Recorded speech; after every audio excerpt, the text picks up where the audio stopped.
So I'm very directive, like super directive, because I find couples typically don't know what to do, and that's where I think the awkwardness comes into play. So if I'm giving them direction, it allows them to, it takes the awkwardness of thinking off their plate, so then they can just focus on each other.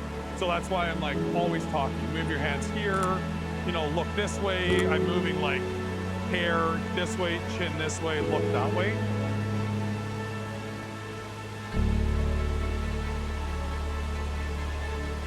And I feel like couples get a sense of ease and calmness when they're knowing they're being taken care of.